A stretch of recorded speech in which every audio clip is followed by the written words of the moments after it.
نبی پاک صلی اللہ تعالی علیہ وآلہ وسلم نے 3 باتیں ارشاد فرمائیں۔ سب سے پہلے حضور نے نجات کے لیے جو بات ارشاد فرمائی وہ بڑی قابل غور ہے اور سمجھنے والی ہے۔ حضور علیہ الصلوۃ والسلام نے پہلی بات ارشاد فرمائی، فرمایا اگر تو نجات چاہتا ہے تو اپنی زبان کو اپنے قابو میں رکھ، اپنے بولنے پر کنٹرول کر، تول کے بولنا شروع کر، اپنے لفظوں کی حرمت کا خیال کر۔ اپنی زبان پر جو بندہ کنٹرول پا گیا، یہ پہلی علامت ہے نجات کی۔ اور ایک مقام پہ نبی پاک علیہ السلام نے یوں بھی بیان فرمایا تم مجھے گارنٹی دو 2 چیزوں کی، اور مجھ سے گارنٹی لے لو جنت کی۔ فرمایا تم مجھے اپنی 2 ٹانگوں کے درمیان شرمگاہ کی اور 2 جبڑوں کے درمیان زبان کی گارنٹی دے دو، اور میں اللہ کا محبوب ہو کے تمہیں جنت کی گارنٹی دیتا ہوں۔ پہلی بات نجات کے لیے نبی پاک علیہ السلام نے یہ ارشاد فرمائی کہ اپنی زبان کو اپنے قابو میں کر، اس پر کنٹرول کر۔ اور دوسرا فرمایا تیرا گھر تیرے لیے کافی ہے، ادھر ادھر بلا وجہ نہ گھوما کر، بغیر سبب کے بہت ساری مجالس میں نہ جایا کر۔ ضرورت کے لیے جائیں، خیر پانے کے لیے جائیں، اچھے ارادوں سے سفر کریں۔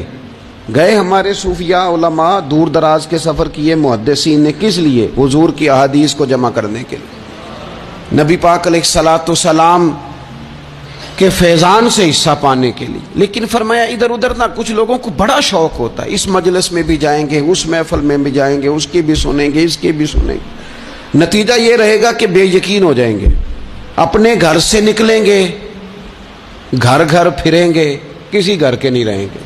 تیرے لیے تیرا گھر کافی ہے، اپنے گھر رہ، اپنا گھر جو ہے وہ تجھے کفایت کرے، اپنے گھر میں قیام کر۔ یہ دوسری علامت ہے نجات کے لیے۔ اور تیسرے نمبر پہ نبی اکرم صلی اللہ تعالی علیہ وسلم نے فرمایا اگر تو نجات چاہتا ہے نا تو اپنی خطاؤں پہ رویا کر،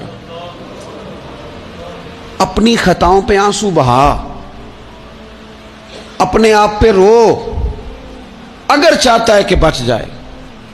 3 چیزیں نبی پاک علیہ الصلوۃ والسلام نے بیان فرمائیں، زبان کو قابو میں کرو، اپنے گھر میں قیام کرو، اور فرمایا کہ تم اپنی خطاؤں پہ رویا کرو۔ یہ 3 اگر چیزیں تمہیں میسر آتی ہیں تو پھر رسول پاک علیہ السلام کی زبان نے فیض حق کے ترجمان سے گارنٹی مل رہی ہے کہ اللہ اس بندے کو نجات عطا فرمائے گا۔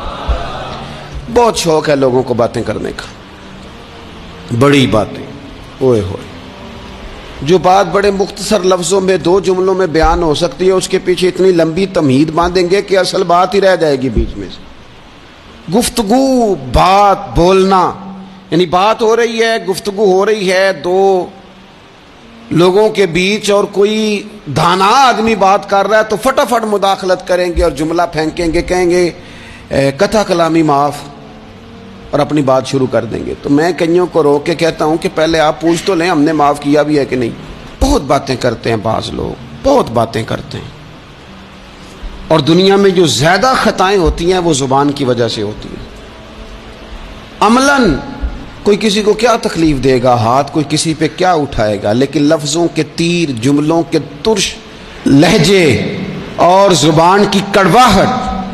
حضرت عثمان غنی رضی اللہ تعالیٰ عنہ فرمایا کرتے تھے کہ زبان تو روح کو گھائل کر جاتی ہے، بندے کو اندر سے توڑ کے رکھ دیتی ہے یہ زبان۔ بہت سارے لوگ تھے، انہوں نے بہت سارے جملے زندگی میں بولے، میں یقین سے کہتا ہوں کہ انہیں بھی پچھتاوا ہوا کہ یار مجھے یہ والا لفظ نہیں کہنا چاہیے تھا، لیکن کاش یہ بعد میں پچھتانے سے پہلے آپ سوچ لیتے۔ اور بہت سارے لوگ ایسے ہیں جو مجھے پتہ ہے جو وہ کہہ رہے ہیں وہ معافی ضمیر ان کا نہیں ہے، وہ ان کے خیالات نہیں ہوتے، لیکن وہ کہہ دیے انہوں نے، اور کہنے کے بعد اندازہ ہوا کہ یہ ہمیں کہنا نہیں چاہیے تھا۔ دوسرا ارشاد فرمایا کہ تو اس طرح کر، اپنے گھر کو نہ لازم پکڑ لے، تیرا گھر تیرے لیے بہتر ہے، تیرا گھر تیرے لیے کفایت کرنے والا ہے۔ شریعت اسلامیہ میں نا رہبانیت منع ہے، سارے حقوق چھوڑ کے بندہ گھر میں بیٹھ جائے, حجرے میں بیٹھ جائے, مرضی منع ہے. لیکن کچھ دیر کے لیے وَتَبَتَّلْ إِلَيْهِ تَبْتِيلًا, سب سے کٹ کر اللہ کے ساتھ جڑ جاؤ.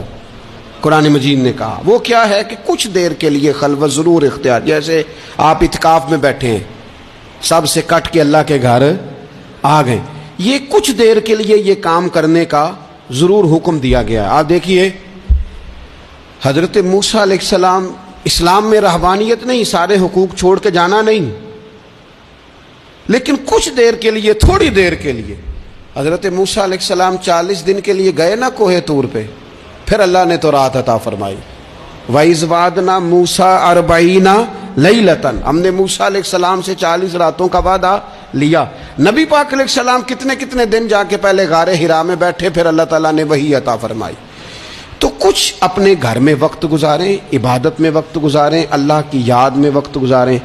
سارا وقت گھومنے میں پھرنے میں ضائع نہ کر دیں. کچھ لوگ ایسے ہیں عبادت کے لیے بٹھاؤ تو تھکے ہوئے ہیں, اور ان سے کو کہیں جانا ہے تو وہ تیار بیٹھے ہیں. تو کچھ اوقات اپنے اس پر بھی لگائیں. اور تیسری بات جو ارشاد فرمائی گئی وہ یہ ہے کہ اپنی خطاؤں پہ رویا جائے.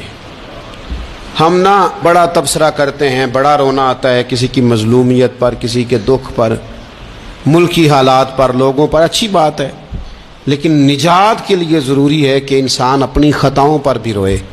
اور نبی اکرم صلی اللہ تعالی علیہ وسلم نے فرمایا کہ اگر تمہیں اللہ کے خوف سے آنکھ سے اتنا قطرہ بھی نصیب ہو گیا جتنا مکھی اور مچھر کا پر ہوتا ہے, تو اللہ تبارک و تعالی اتنا بھی تمہاری آنکھ سے آنسو نکل گیا تو جس طرح بھینس کے تھنوں سے نکلا ہوا دودھ دوبارہ تھنوں میں نہیں جاتا, تم بھی دوزخ میں نہیں جاؤ گے.